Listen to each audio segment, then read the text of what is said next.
Tiana Cheklu na ete na ekwe asakwe table na nigbe se akwe do bi ayi mo bo na pa o si akomle. Ina boni kon pomple pi pomple sim pomple won bo ma sa wu gladion samude. Le ya samuo tu so wa samuo de ki asebe. Ki apwe griyo tu so wa apwe griyo. Daudi ina body clean ya boto ina o gladion pedi we me o tu so. Ina boni ko ma po ki ase gladion na Cheklu ne totie. Omo manda mo possess Omo manda o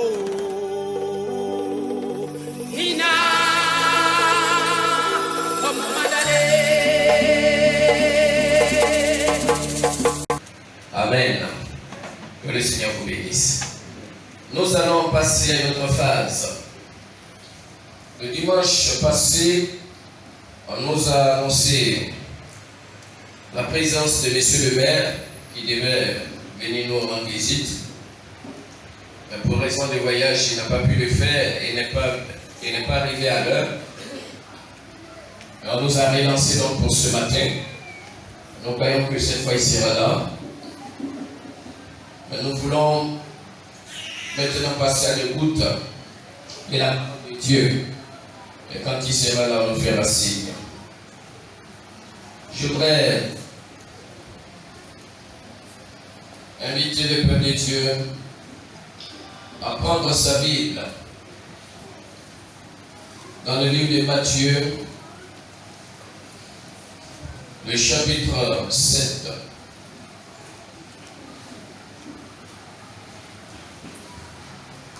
Nous lisons un texte que nous connaissons très bien. Nous avons commencé au verset 15, mais nous pouvons lire plus à partir du verset 13.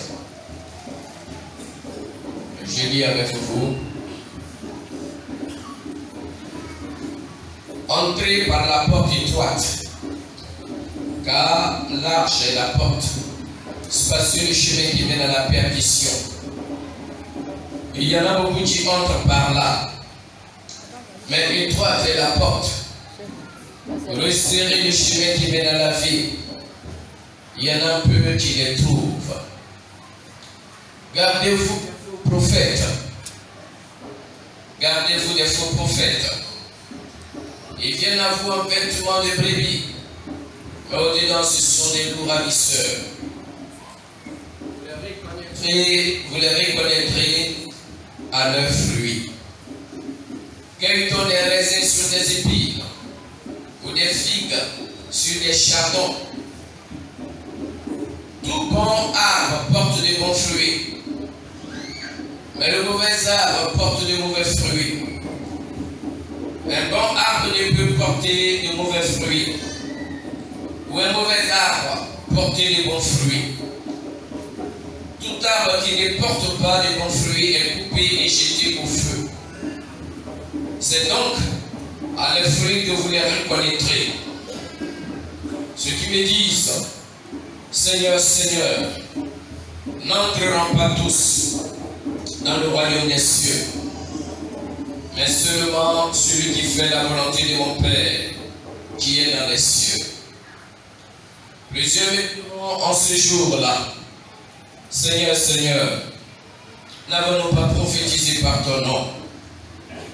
N'avons-nous pas chassé les démons par ton nom? Et n'avons-nous pas fait beaucoup de miracles par ton nom? Alors je les dirai ouvertement, je ne vous ai jamais connu. Retirez-vous de moi, vous qui commettez l'iniquité. C'est pourquoi quiconque entend ces paroles que je dis et les met en pratique sera semblable à un homme prudent qui a bâti sa maison sur le roc. La pluie est tombée, les torrents sont venus, les vents ont soufflé et se sont jetés contre cette maison. Elle n'est point tombée parce qu'elle était fondée sur le roc. Mais quiconque entend ces paroles que j'ai dit et ne les met pas en pratique sera semblable à un homme insensé qui a bâti sa maison sur le sable. La pluie est tombée, Les torrents sont venus, les vents ont soufflé et ont battu cette maison. Elle est tombée, sa ruine a été grande. Après que Jésus eut achevé ce discours, la foule fut frappée de sa doctrine, car il enseignait comme ayant autorité et non pas comme le scribe. Seigneur, nous te bénissons pour ta parole. Merci de nous instruire. Merci de faire tomber les écailles de nos yeux et de te révéler à nous. Entre tes mains, nous nous abandonnons. Entre tes mains, nous recommandons ton peuple. Que toute la gloire te revienne, Père. Au nom de Jésus-Christ. Amen. Amen. Amen. Pour ceux qui nous prennent en marche, depuis un certain temps, nous sommes en train de nous entretenir sur un thème. Ce thème est bâti sur Christ. Bâti sur Christ, mais nous parlons précisément de la séduction spirituelle. Bâti sur Christ pour éviter la séduction spirituelle.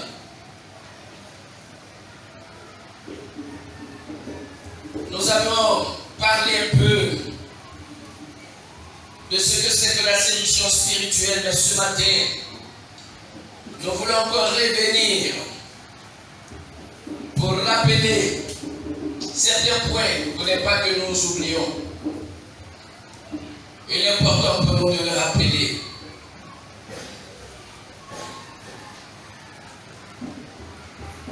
Nous le disons parce qu'aujourd'hui, nos chrétiens sont limités, l'Église se limite à certaines choses. C'est important, mais ce n'est pas suffisant. Et nous voulons donc aller au-delà, en ouvrant nos yeux sur ce que la parole de Dieu déclare. Parce que notre présence à l'Église, l'objectif principal, lorsque nous donnons notre vie à Jésus-Christ, lorsque nous venons à l'Église, il ne faudrait pas perdre de vue l'objectif principal pour lequel nous donnons notre vie à Jésus-Christ, pour lequel nous venons à l'Église. L'objectif principal, c'est le salut. C'est le salut de notre âme. Mais nous avons le sentiment que l'Église a perdu de vue l'objectif principal pour lequel on donne sa vie à Jésus-Christ. L'objectif principal pour lequel on vient à l'Église. Il y a tellement de folklore autour de la vie chrétienne. Et ce sont ces choses-là qui préoccupent les chrétiens. Et ce sont sur ces choses-là que les serviteurs de Dieu orientent le peuple de Dieu. Et comme nous avons coutume de le dire, nous avons cette responsabilité de vous ramener à l'essentiel, à ce qui est de la parole de Dieu. En parlant donc de séduction, nous avons dit que la séduction, c'est ce qui attire. Être séduit par quelque chose, c'est être sous le charme de quelque chose. Être attiré par une chose quelconque. Être sous le contrôle, sous la domination de cette chose-là. Être séduit, c'est tout simplement être envoûté. Et l'Église est envoûtée. L'Église est séduite. Le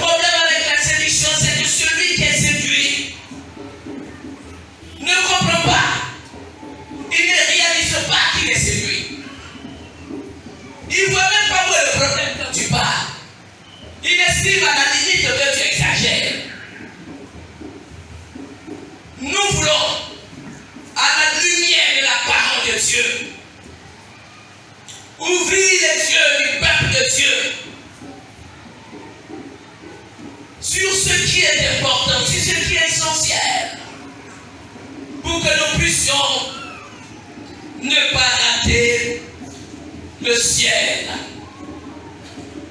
Voyez-vous, quand nous lisons ces textes-là, c'est le Seigneur Jésus-Christ qui parle. Il ne s'adresse pas aux hommes du dehors. Il ne s'adresse pas au monde. Mais il s'adresse à l'Église. Il s'adresse à son peuple. Bien-aimés, la séduction la plus dangereuse, la chose la plus dangereuse, c'est qui détruit les chrétiens, sur lequel le peuple de Dieu ne fait pas attention, c'est ce qui se passe à l'intérieur. Il est plus facile de discerner dans le monde ce qui n'est pas de Dieu. Il est plus facile de reconnaître tout ce qui est dans le monde, ce qui n'est pas de Dieu. Mais il est compliqué, il est difficile pour l'Église, pour les chrétiens, de discerner ce qui n'est pas de Dieu dans l'Église. Parce qu'on n'en parle pas, ou bien l'Église a fini d'accepter ces choses comme norme chrétienne. C'est-à-dire on trouve ça normal, on trouve que c'est faisable. Mais pourquoi ne pas accepter ça quand même?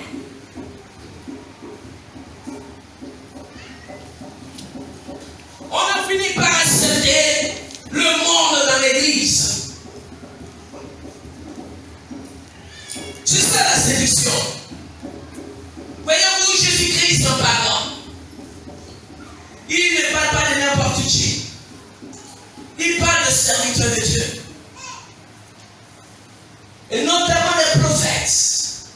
Les gens les plus recherchés, les ministères les plus recherchés. Il dit faites attention. Ils viennent à vous comment? En vêtements d'agneau. En vêtements d'agneau. C'est-à-dire qu'ils sont au-dessus de tout soupçon. Ils sont au-dessus de tout soupçon. Ils viennent à vous avec ce que vous savez. Ils viennent à vous avec ce que vous recherchez le plus dans la maison de Dieu. Et Jésus parle de ces personnes ici, ne parle pas des fétichards des marabouts. Ce matin, dans le parole de connaissance, on a entendu parler. Ne crée pas tout cela. Ne crée pas les fétichards des marabouts. Ils ne sont pas le problème. Le problème aujourd'hui, Père de Dieu, c'est nous les serviteurs de Dieu. Qu'est-ce que nous vous prêchons? Qu'est-ce que nous vous prêchons? On vous ouvre la Bible et on dépend de vous. On vous prêche. On vous prêche. Ça semble biblique. Ça semble bien. Mais c'est vrai que la Bible vous séduit aujourd'hui. Et c'est là que nous voulons venir. Pour que vous compreniez. On vous séduit aujourd'hui avec la Bible. Le Seigneur rejetant ses serviteurs. Il s'est étonné. Il dit, mais Seigneur, en ton nom, on a prophétisé, on a chassé les démons, on a fait des miracles. Voici les normes du salut. C'est-à-dire pour aller au ciel, il faut prophétiser. Pour aller au ciel, il faut faire des miracles. Pour aller au ciel, il faut chasser les démons. Voici les normes du salut établies par les serviteurs de Dieu aujourd'hui. Et c'est la course au miracle. C'est la course aux révélations. Seigneur a tendance à prophétiser. Mais ce pasteur là, depuis que je vais là-bas, il n'a jamais prophétisé.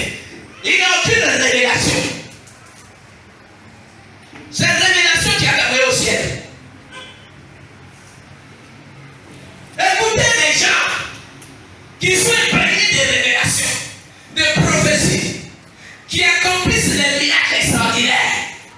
Le Seigneur parle avec eux. Et ils se justifient. Ils disent à Jésus, mais tu ne nous reconnais pas. Tu ne nous reconnais pas. Entre nous, on a fait des choses extraordinaires.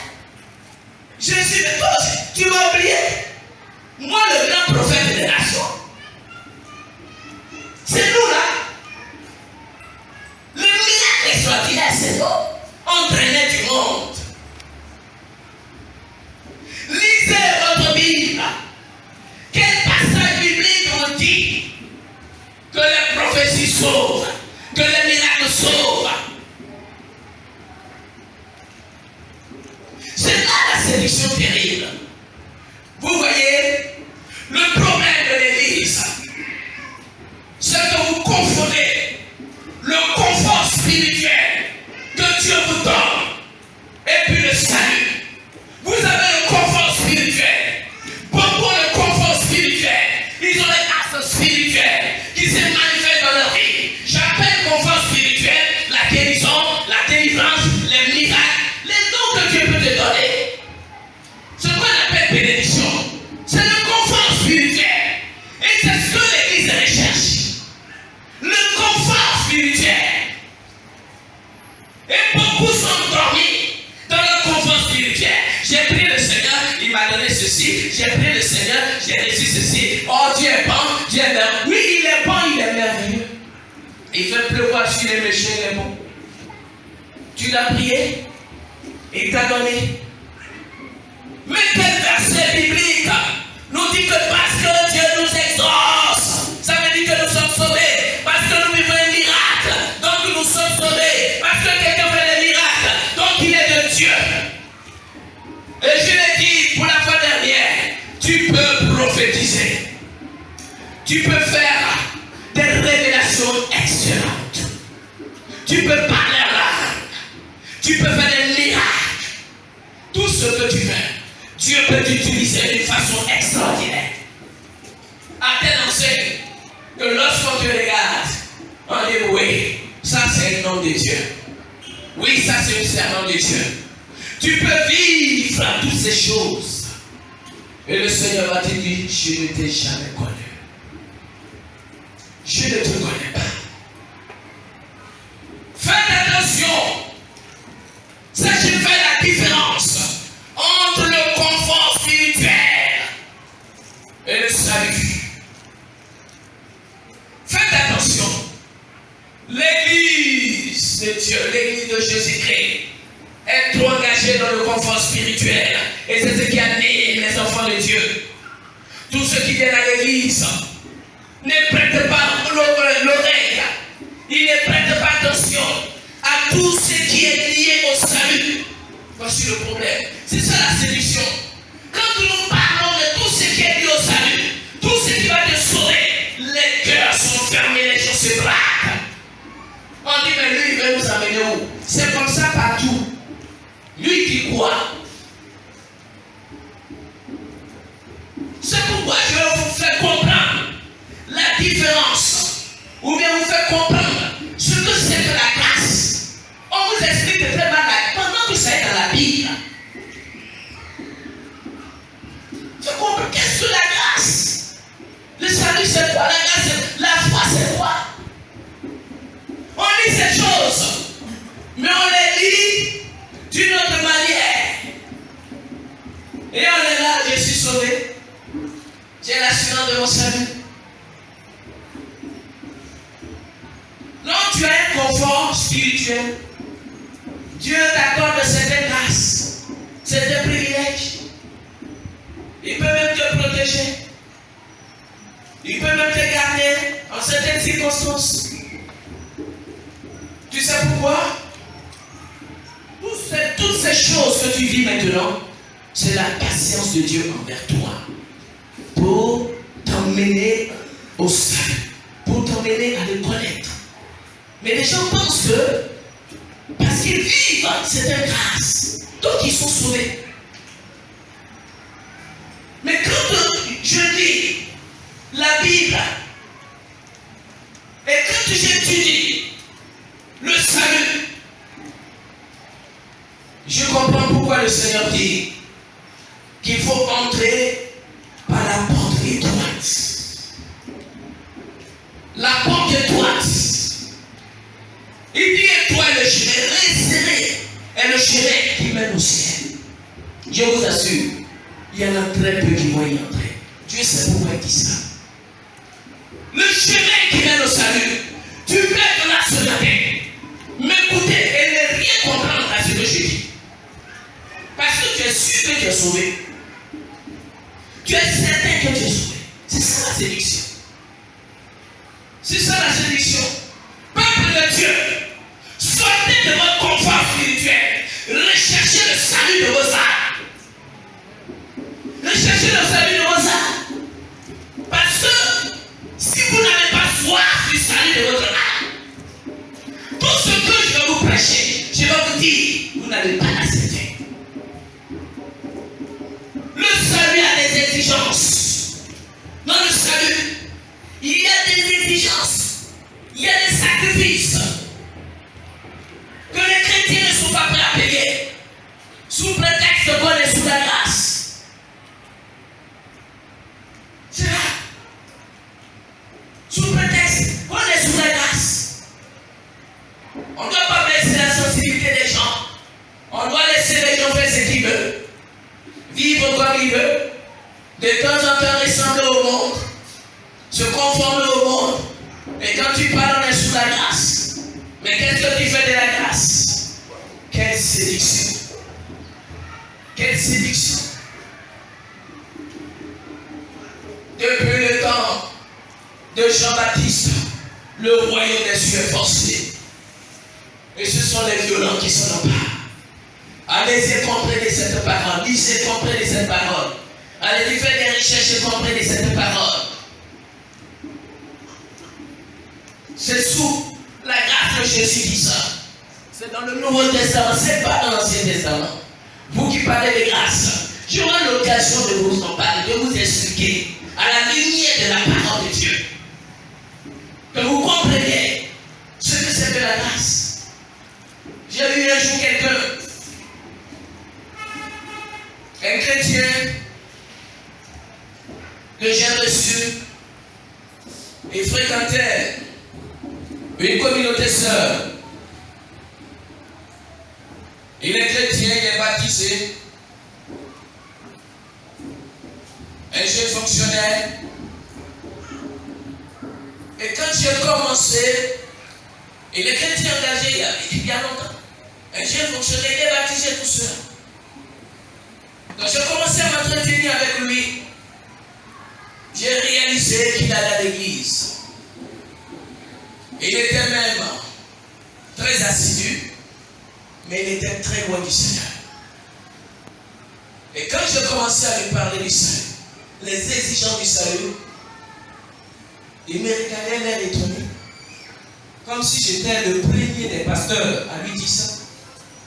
Et il me pose la question de savoir, donc on fait quoi Dieu? On fait pas de la grâce. J'ai compris que son problème était la grâce. Et ça peut être aussi ton problème. Ça peut être aussi ton problème. Bien-aimé, il nous faut en parler.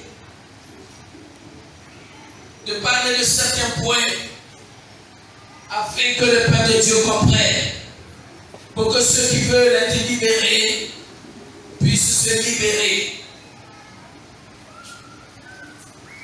Voyez-vous, quand on parle du salut, le fait d'être sauvé, c'est quoi? C'est tout simplement échapper à une situation désastreuse. Échapper à une situation désastreuse. Mais quand on parle du salut, il y a toujours un arrière-goût, une arrière-pensée de ce que il y a eu une intervention quelque part, une intervention divine. Donc nous devons réaliser que nous ne pouvons pas nous sauver nous-mêmes. On ne peut pas se sauver nous-mêmes. Quand on parle du salut, on ne peut pas se sauver nous-mêmes. Je vais lire un texte biblique. Tu vas lire avec moi dans Actes chapitre 4. Acte 4, le verset 12. Il n'y a de salut à aucun autre, car il n'y a sous le ciel aucun autre nom qui a été donné parmi les hommes par lequel nous devions être sauvés. Il n'y a de salut en aucun autre, car il n'y a sous le ciel aucun autre nom qui a été donné parmi les hommes par lequel nous devons être sauvés. Donc, nous ne pouvons pas nous sauver nous-mêmes. Et Dieu a pris toutes les dispositions.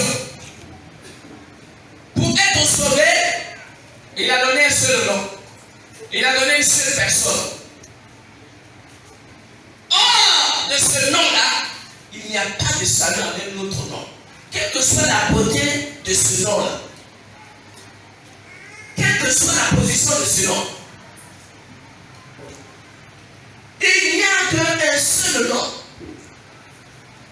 Donc nous ne pouvons pas nous sauver nous-mêmes. Il est donc inutile, toi-même, de chercher les moyens de ton salut. Ce n'est pas à toi de créer les moyens de ton salut, Père de Dieu. Si tu veux être sauvé, les moyens de ton salut là se trouvent dans la parole de Dieu. C'est pas il faut étudier la Bible. Tu veux être sauvé, mais tu veux être sauvé avec tes propres moyens. Il y a des gens qui créent leurs propres moyens pour être sauvés. Et ils sont sûrs qu'ils vont aller au ciel. J'ai fait des efforts, je ne les comprends pas. Tu as la force d'aller au ciel. Tu as la possibilité d'aller au ciel. Je parlais un jour avec une dame, une jeune fille en son temps, médecin de son état. Elle était religieuse. Elle aimait Dieu. Et il y a un de mes fils, en tout cas qui avait des regards pour elle. Je lui ai dit, fais venir cette jeune fille. Elle est venue vers moi. J'ai dit, tu es chrétienne? Elle dit oui. Je vais dire à quelqu'un ce matin, ne te contente pas d'être chrétien. Tu vas regretter. Je dis, ne te contente pas d'être chrétien. Donne-toi les moyens d'aller au ciel. Elle était chrétienne. Je lui ai dit que tu vois, tu es médecin. Sur le plan intellectuel, le plan académique, il n'y a pas match. C'est-à-dire qu'on te regarde moi, toi et moi là. C'est-à-dire que moi je suis à la maternelle. Donc si on veut ouvrir papier, il n'y a pas match. Mais je dis, pourquoi vous les intellectuels, vous vous arrangez comment? Quand vous allez à l'église, vous avez une Bible, tu as vu une Bible. Mais quand vous allez à l'église, on coupe votre tête là pour déposer au pied. Pourquoi vous avalez tout ce qu'on vous dit? Non, mon pasteur a dit. Non, mon prophète a dit. Non, mon prêtre a dit. Non, mon Seigneur a dit. Non, mon bishop a dit. Il a dit, mais le Seigneur dit quoi? La parole de Bible, la Bible dit quoi? C'est ça la séduction. Ce qui paie le Père de Dieu, c'est la séduction. Le plus grand danger de l'église se trouve dans l'église. Le problème des chrétiens se trouve dans l'église. Dans l'église. Quand le pasteur a fini de parler, le bishop a fini de parler, le prophète ou bien l'apôtre, le docteur a fini de parler, le prêtre a fini de parler, ils ont coupé donc ma tête. Je ne peux plus réfléchir, même si j'ai fait des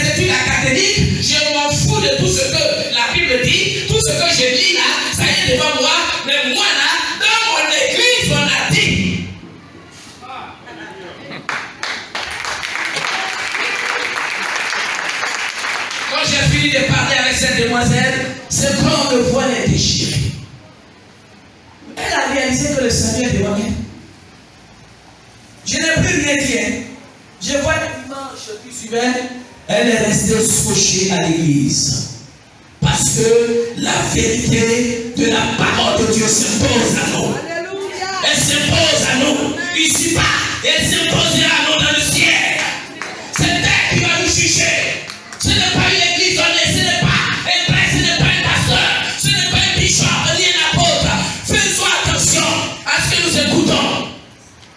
Fais attention. Dieu va te juger par rapport à sa parole. Faisons attention. Ne nous laissons pas séduire. Trop de religieux dans nos églises. Et ils ont l'assurance qu'ils vont au ciel. Ils ont la certitude qu'ils vont au ciel. Tu vas au ciel. Tu ne peux pas créer toi-même le moyen de ton salut. Reviens à la Bible. Commence à lire la Bible. Commence à étudier la Bible.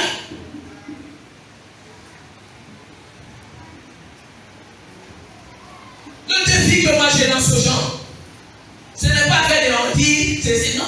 Tu viens dans la Bible. Et puis tu me prouves le contraire de ce que je suis en train de dire. Je t'attends dans la Bible. Je vais ouvrir la Bible. Tu vas ouvrir ta Bible. Et puis on va argumenter. Il est écrit. Si tu peux me dire, il est écrit. Je n'ai plus rien à dire. Mais si tu es là, non, on dit que. Non, on n'est pas ici pour on dit que. C'est une affaire sérieuse. C'est une affaire de salut ton âme. Soit tu entres, soit tu es perdu. Et ce jour-là, ça fera mal. Parce que tu n'as pas voulu écouter ce que je suis en train de te dire. Ce n'est pas une question de religion. Je ne te prêche pas la religion.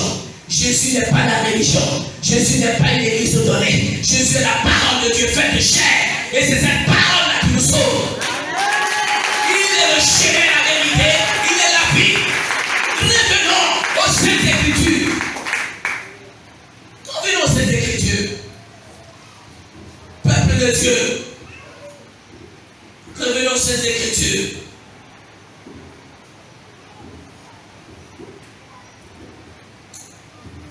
Je voudrais parler de la foi. Et je vais m'arrêter là. La fois prochaine, nous allons continuer en parlant de la grâce. Il y a un problème aujourd'hui pour l'Église. Beaucoup se perdent, sont séduits parce qu'ils ne comprennent pas ce que c'est que la grâce. Parce qu'ils se parlent, ils n'ont pas le temps de lire. Ils sont dans leur confort religieux, se contentent des conforts religieux qu'on leur apporte. Dieu lâche quelques bénédictions, quelques grâces là. Et dis avec moi, le Seigneur est merveilleux. Oui, il est merveilleux. Mais tu n'iras pas au ciel. Tu n'iras pas au ciel. Tu seras surpris. Tu seras surpris. Parce que tu as aimé le confort de ces grâces, de ces bénédictions. Mais tu n'as pas recherché le salut. La foi, c'est quoi? C'est défini dans l'Hébreu 11. Une ferme assurance des choses qu'on espère. La démonstration de ce qu'on ne voit pas, n'est-ce pas? Donc il faut comprendre qu'en parlant de foi, la ferme des choses qu'on espère, la démonstration de ce qu'on ne voit pas, quand tu veux comprendre en allant en profondeur, la foi c'est faire confiance à Dieu. C'est tout simplement croire ce que Dieu dit. C'est accepter ce que Dieu dit. C'est ça la foi. Croire ce que Dieu dit. Accepter ce que Dieu dit. Ne pas douter de ce que Dieu dit. Ta foi est basée sur quoi? Tu dis j'ai la foi, j'ai la foi. Mais quand on prêche la Bible, quand on enseigne les Écritures, tu as toujours oui mais. Le mais là, de chercher quoi là? On voit l'exemple rencontré quelqu'un, tu as eu la foi, Abraham.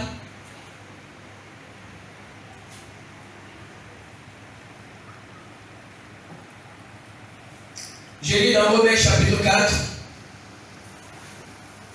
et à partir du verset 1er, que dirons-nous donc qu'Abraham, notre père, selon la chair, a obtenu, si Abraham a été justifié par les œuvres, il a sujet de se glorifier, mais non devant Dieu. Car que dit l'Écriture? Abraham crut à Dieu, et cela lui fut imputé à justice. Or, à celui qui fait une œuvre, le salaire est imputé, non comme une grâce, mais comme une chose due. Et à celui qui ne fait point d'œuvre, mais qui croit en celui qui justifie l'impie, sa foi lui est imputée à justice. Donc je réponds, que dirons-nous donc qu'Abraham, notre père, dans la chair, a obtenu? Si Abraham a été justifié par les œuvres, il a sujet de se glorifier, mais non devant Dieu. Car que dit l'Écriture? Abraham crut à Dieu, et cela lui fut imputé à justice. Or, à celui qui fait une œuvre, le salaire est imputé, non comme une grâce, mais comme une chose due. Et à celui qui ne fait point d'œuvre, mais qui croit en celui qui justifie l'impie, sa foi lui est imputée à justice. On nous donne ici l'exemple d'Abraham. Nous connaissons l'histoire d'Abraham. En parlant de foi, il est le modèle de foi, le père de la foi. Le père de la foi. Abraham a cru Dieu, ou bien Abraham a eu tout simplement confiance en Dieu. C'est-à-dire, il ne doutait pas de ce que Dieu lui disait. Ce que Dieu lui disait de faire, il ne doutait pas. Et c'est pourquoi, en retour, Dieu l'a récompensé. Il a récompensé sa foi. Sa foi en la parole de Dieu, en ce que Dieu lui disait. Ta récompense, quand tu dis j'ai la foi, cette foi-là ne peut être réelle, ne peut être vécue, ne peut être reconnue que si elle est appuyée sur la parole de Dieu. Toute autre manifestation de foi qui n'est pas basée sur la parole de Dieu, tu marches dans le vent. Abraham marchait sur la parole de Dieu. Quand tu marches sur quoi? Tu dis tu as la foi. Tu marches sur quoi? Tu t'appuies sur quoi? Tu dis j'ai la foi de mon salut. C'est de ça qu'on va parler. Et c'est de ça que nous sommes en train de parler. Tu vas voir sur quoi ta foi est basée pour dire que tu vas au ciel. Oui. Des gens qui disent ont la foi, mais quand on leur présente la parole de Dieu, ils discutent avec elle. Mais tu veux que Dieu te récompense sur comment? Ta foi là, c'est comment? Elle est basée sur quoi? Ce que je crois, c'est que beaucoup ont la foi pour recevoir les grâces matérielles. Mais la foi du salut, là, il y en a très peu qui ont ça dans l'église. Oui. Et des pasteurs, des hommes de Dieu, des prophètes se sont spécialisés à communiquer cette foi au peuple de Dieu. La foi pour entrer dans le confort matériel. Et ils ont mis de côté la foi pour être sauvé. La foi pour être sauvé. On a mis ça de côté. Mais je vais te ramener dans la foi du salut. Oui, il faut me faire confiance. Regarde-moi très bien. Si tu restes ici, là, tu vas aller au ciel. Ta vie sera bouleversée. Sera bouleversée. Tu ne pourras plus tenir dans ton confort matériel là. Parce que tu vas savoir, tu vas sentir que je ne suis pas en train d'aller au ciel. Vous savez, j'ai le salut, j'ai la foi, on est sous la grâce. sais même pas ce que ça veut dire. On danse, je suis sauvé, le Seigneur est merveilleux. Il est merveilleux parce que tu as le confort matériel, le confort spirituel. Mais quand on va parler de grâce, on va parler de salut. Comment faire pour notre soeur parler de grâce? Ça le comprend. Ça est là devant vous. Quand on va toucher ça. Donc tu vas rentrer. Toi-même tu vas voir clairement que tu es à côté même du ciel. Tu n'es même pas à côté, tu es très loin. Et on est sauvé, on est sauvé. Tu n'es pas sauvé. Tu n'es pas sauvé. Ce sont les Écritures qui définissent qui est sauvé. Ce n'est pas parce qu'on le chante que nous sommes sauvés. Ce n'est pas parce qu'on le danse que nous sommes sauvés. Alors comprenons, bien-aimés, que nous ne pouvons pas nous sauver avec nos propres critères. Le salut, tu ne l'auras pas avec tes propres critères. Ta foi ne sera rien si elle n'est pas basée sur la parole de Dieu. Parce qu'Abraham a cru en Dieu, il avait confiance en Dieu. Et Dieu l'a récompensé. Peuple de Dieu, revenons à la parole de Dieu. Et sortons de la séduction spirituelle et religieuse. Beaucoup seront étonnés, comme ce prophète Seigneur, en ton nom l'a prophétisé. Je vous envoie sauver les gens. C'est de prophétie, vous me parlez. On a fait des miracles. On a chassé des démons. C'est ce que je vous ai envoyé faire. C'est ce que je vous ai envoyé faire. Vous avez sauvé combien d'âmes? Vous avez sauvé combien d'âmes? Et vous-même, là, comment vous vivez? Et vous en avez envoyé combien dans ce mode de vie? Vous savez dit quoi? Arrière de moi, vous qui commettez quoi? L'iniquité! Ce soir, on ne veut pas dans les églises, on ne veut pas prêcher. Tu vas entendre ça ici. Tu vas voir ta vie au devant de toi. Tu n'as pas fait semblant d'aller au ciel. Il faudrait que tu saches, avant de mourir, où est ta place. Ce n'est pas quand on meurt, on dit non, je vais au ciel. Ici, là, tu dois connaître ta place. Il faut que tu connaisses ta position. Claire, propre. On va te dire. Tu n'es pas obligé d'obéir. Mais moi, je suis obligé de te dire. Tu as compris? C'est ça la différence. Donc, sans toi libre, tu peux faire tout ce que tu veux. Mais quand moi je monte ici, là, je dis aussi tout ce que Dieu me met à cœur. Et puis je suis libre. Tu regardes dans tes yeux et puis je dis ça clair.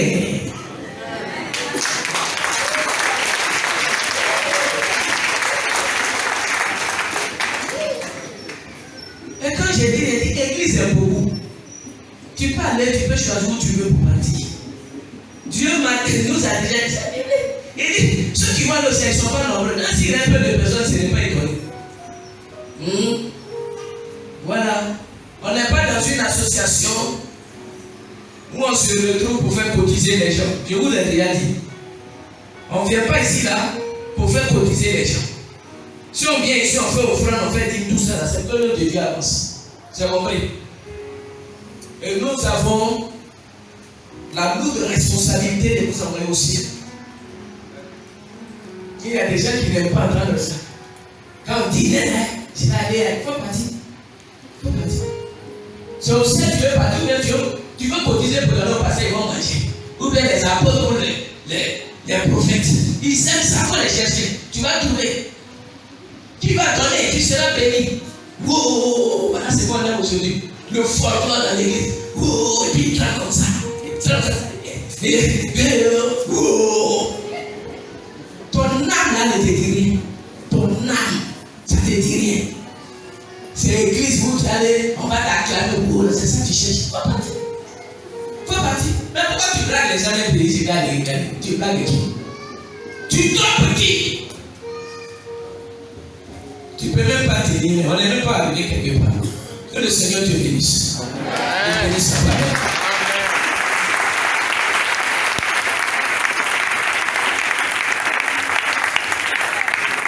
Tout ce que j'ai dit là, ça ne te fait pas mal là. Tu vas pour ça, il faut venir. Il faut venir en parler de grâce. C'est que la Bible dit. Tu vas entendre. soient délivrés au nom de Jésus. On baisse la tête et nous prions pour la parole. Prions pour cette parole. Que le Seigneur t'ouvre.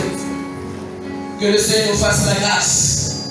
En ce temps dernier, que nous soyons délivrés de toute forme de séduction qui est entrée dans l'église. L'église est séduite. Les hommes de Dieu que nous sommes sont séduits. Nous voulons faire plaisir au Père de Dieu. Le monde est entré dans l'église. Le danger n'est plus dehors, Seigneur, mais le danger se trouve dans l'église. Les gens viennent à l'église et se perdent parce que la parole n'est plus prêchée. La vérité n'est plus prêchée. Seigneur, aide-nous. Aide-nous, Seigneur. Réveille-toi. Ouvre les yeux de ton peuple. Ouvre les yeux de ton peuple à la connaissance des Écritures. Seigneur, réveille-toi. Commence à te révéler. Commence à parler à ton peuple sur l'importance de venir, de révéler à ta parole.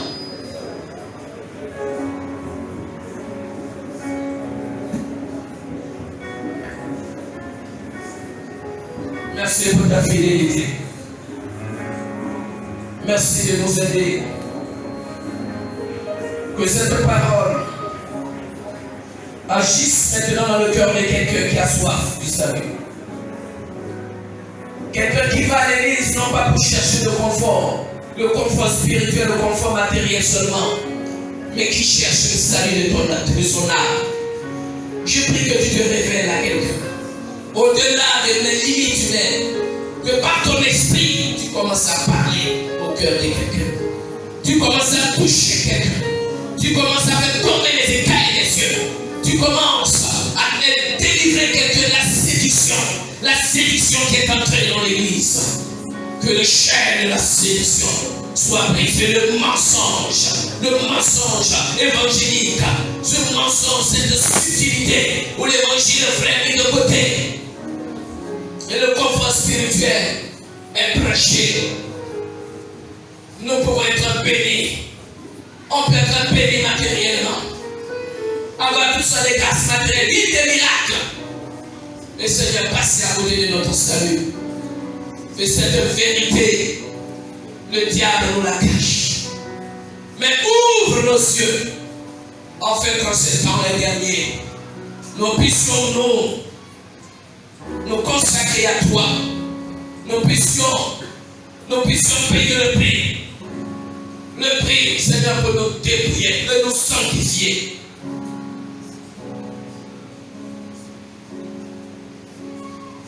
Donne-nous de manifester notre foi en nous attachant aux Saintes Écritures. Seigneur, nous te prions de bénir cette parole. Bénis-la dans les cœurs. Que cette parole poursuive quelqu'un. Remue la vie de quelqu'un. Poursuive quelqu'un. Jusqu'à l'arracher des ténèbres, de la main du diable, de la main de la séduction religieuse. Que des vies soient sauvées. Que des vies soient libérées. Que des vies soient délivrées. Et que la gloire revienne au Dieu des cieux. Au nom de notre Seigneur et Sauveur Jésus, nous avons prié. Que le peuple de Dieu dise Amen.